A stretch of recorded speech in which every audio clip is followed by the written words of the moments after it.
UCD murderers. That's the angry slogan chanted in the streets of Madrid against Spain's center-right government. It's not political violence from extremists or separatists that has brought these protesters on the streets. It's a domestic scandal of enormous proportions that has already killed over 200 Spaniards, afflicted some 16,000, and terrified many more. It's Spain's poisoned cooking oil scandal.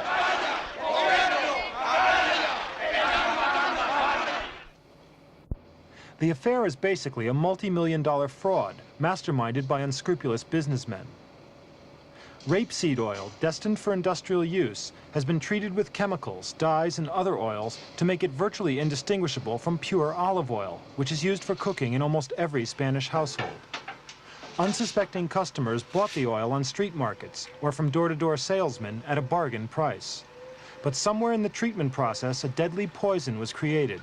Since May 1st, 1981, when a young boy died at Torrejón near Madrid, the death toll has mounted, and it is still continuing.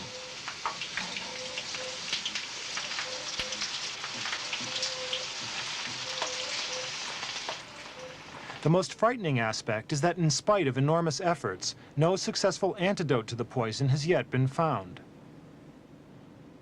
Hundreds of thousands of liters of suspect oil have been confiscated by the authorities so far. But the nagging worry remains. How much of the toxic oil is still around?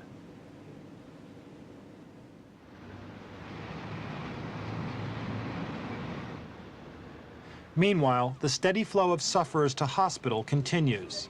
More than 1,000 people are hospitalized, some for the second or third time. The poison attacks the lungs, liver, arteries, brain, and muscles. Victims find it hard to breathe and are often left writhing in pain.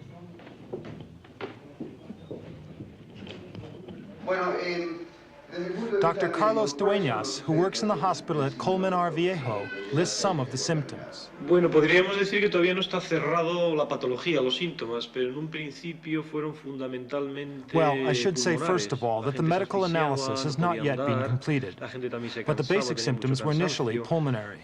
People were suffocating and unable to walk. They were also very tired physically. We are now in a phase of the sickness that has lasted for several months. Neuromuscular problems have emerged, and patients have great pain in the legs. There have been other symptoms too.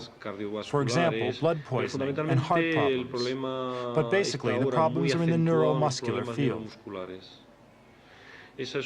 I have said that our analysis has not yet been concluded, and more recently we have encountered other side effects. There have been some minor psychiatric conditions, while others suffer from skin complaints or from loss of hair.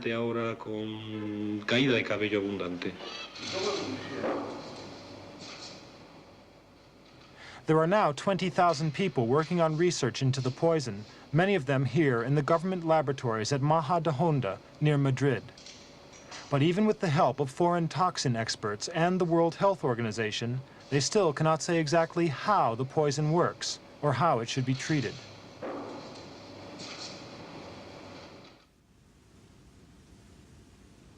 The suspect oil shipment came into Spain at the Irún border point, apparently destined for use in the steel industry in San Sebastian. But some of it was shipped on to Madrid.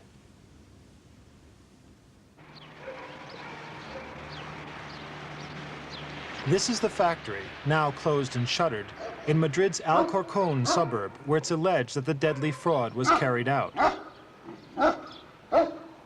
The heavy rapeseed oil is dark and unpleasant smelling, and stained with a chemical dye, aniline.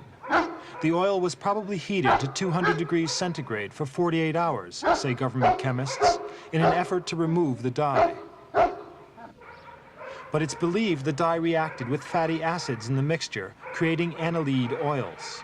These could be responsible for the chain reaction of pain, nausea, and fatigue that has already caused over 200 deaths.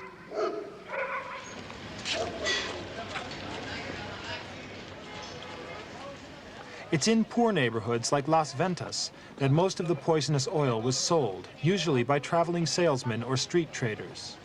They assured their customers they were getting pure olive oil at a cheaper price because it came directly from the olive presses. Ahí va, para ti, chico. Working-class housewives were only too pleased to buy this black market cooking oil, usually sold in 10-liter plastic containers at about 25% less than reliable brands of olive oil. An average family gets through about 5 liters of cooking oil a week for frying, preserving, baking, and on salads. So this meant a savings of about $3 a week.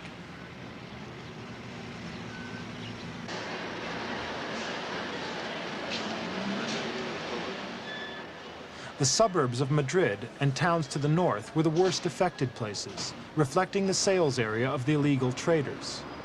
People slowly became aware that something was amiss from the beginning of May as the deaths and sickness multiplied. The epidemic began with the death of an 8-year-old boy at Torrejón, near the capital. He had been admitted to hospital with a pneumonia-like illness. In the next 10 days, 40 people were hospitalized and 4 died. By May 19th, 1,200 people were in hospital and 12 victims had died. And the cause of it all was still a complete mystery.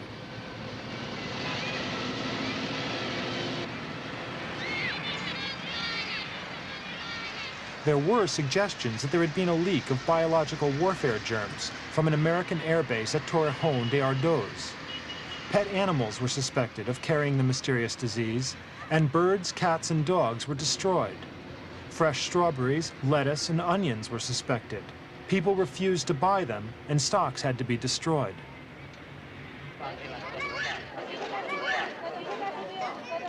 The authorities finally traced the cause on June 10th, nearly 6 weeks after the outbreak. The acting head of a children's hospital questioned parents about their family's diet. The blame was pinned on the cut-price cooking oil.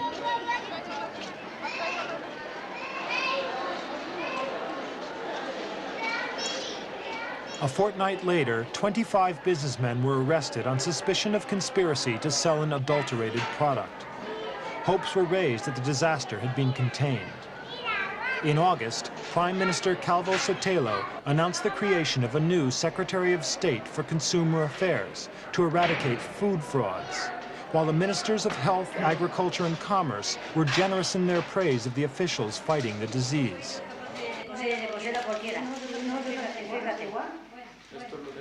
The medical profession, however, was less optimistic. They could find no antidote to the poison and could only treat the wide variety of symptoms it produced. One theory is that the anilide compounds in the oil, after ingestion, produce hyperactive molecules inside the body which attack the vital body cells. This could produce the first phase of nausea, fever, and inflamed lungs. More frightening is the next phase, where people suffer muscle wasting and breathing failure. The fear is that the body's natural defense system of lymphocytes and antibodies suffers damage and attacks the very organs it is supposed to protect.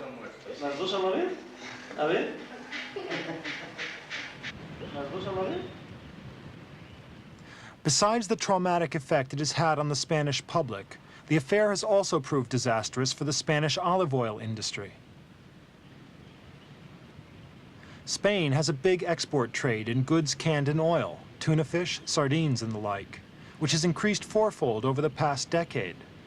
And unfortunately, suspicion that adulterated oil could have been used in the canning industry caused a slump of between 25% and 30% in domestic sales and exports this year.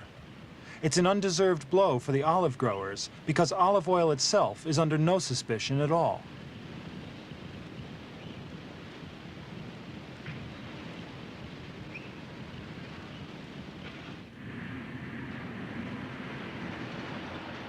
The scandal has inevitably become a major political issue. The opposition parties of the left say it's another example of the government's failure to enforce health regulations with regard to the manufacture and distribution of foodstuffs. The major olive oil companies, like this one, insist that they are blameless. But the question remains unanswered. How many apparently legitimate companies have been involved in treating and adulterating inferior oil and passing it off as pure olive oil? The plain fact is that in order to carry out the oil fraud, you need to have access to expensive and specialized machinery.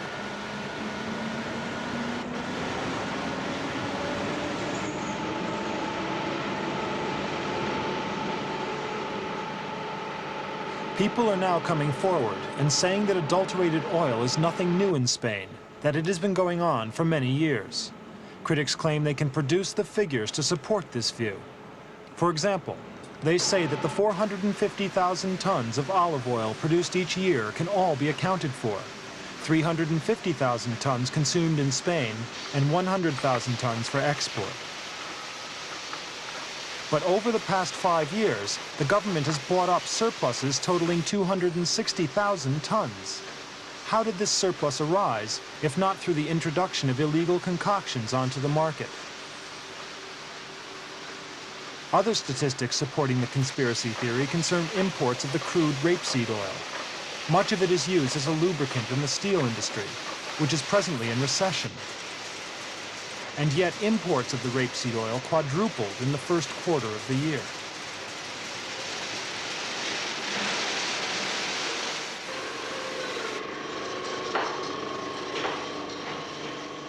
The legitimate producers have strict quality controls of their own before their goods reach the market. In addition, to protect the public at large, the government has a team of official food inspectors. But critics say there are far too few, less than 500 throughout the country, for a population of 36 million. And originally there were only 20 in Madrid. Many are poorly paid and poorly qualified. And the Health Ministry revealed in August that 24 provincial food inspectorates were vacant. This depressing situation has persisted in spite of a series of food scandals over the past 20 years, involving, for example, staple commodities like wine, butter, and milk.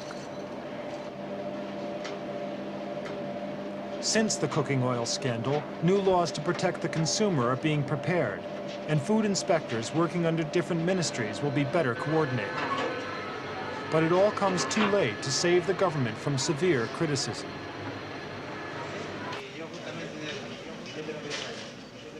The alarm over Spanish oil has spread into Europe. France and Italy imposed temporary bans on imports of Spanish oil and canned goods. And the European Parliament in Strasbourg voted for a system which could rapidly remove from the open market any suspect goods sold in the EEC.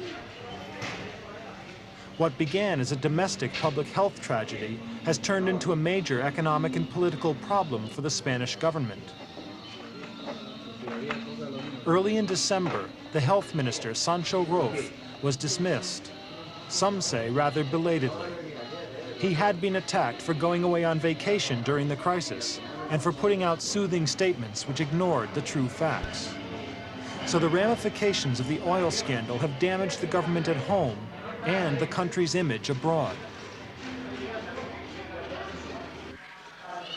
The pressure on the authorities to take more positive action is being maintained by a new citizens group, calling itself the Association of Spanish Consumers Affected by Toxic Oil. There are sections in each of the affected towns and suburbs. This one is meeting in Fuenlabrada, just outside Madrid. The government gives free medical care to all who have been afflicted. But many victims are taking legal advice and are threatening to bring negligence suits against the government. It could become the biggest civil action that Spain has ever seen. The president of the local committee, Maria Pilar Garcia, talks about the group's aims. Bueno, el objetivo de estas reuniones es precisamente reunirnos para sacar todo el mayor provecho posible para los afectados. Our aim is to see how we can best help the victims. Negotiations are going ahead. We have a coordinator who helps us liaise with other groups, and we get together every week with the national section. We are making good progress, but there's still much to do.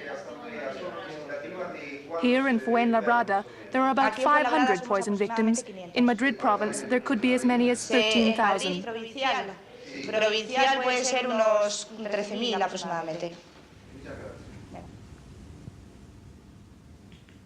The scale of the fraud continues to surprise. 2 government-sponsored operations to exchange adulterated oil for pure olive oil met with an enormous response.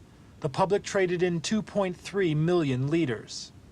And police and Ministry of Commerce officials have impounded over 1.2 million tons of treated rapeseed oil in warehouses around the country. Also, the long-term effects of the poisoning remain an unknown factor. And this is a constant worry preying on the minds of victims and their relatives. Some people recover, others have relapses, as Dr. Dueñas yo creo que en explains. este momento sí podemos decir que una gran mayoría sí que está evolucionando bastante bien.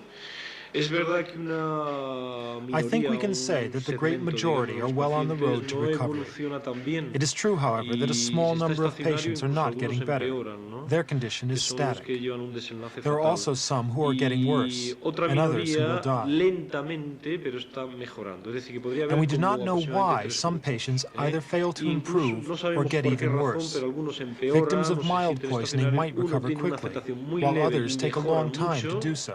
y otros These are the three mejoran muy broad lentamente. categories. Diríamos que esa podría ser a grandes rasgos los 3 grupos de pacientes.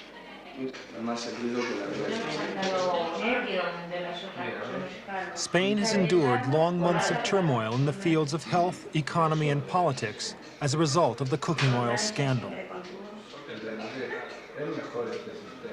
But there are a few rays of hope. Earlier predictions that the final death toll would reach 4 figures now seem unlikely to be fulfilled. The main hope for the future is that Spaniards will be fully protected against anything similar happening again, that new food regulations will eliminate forever the criminal trade in adulterated food.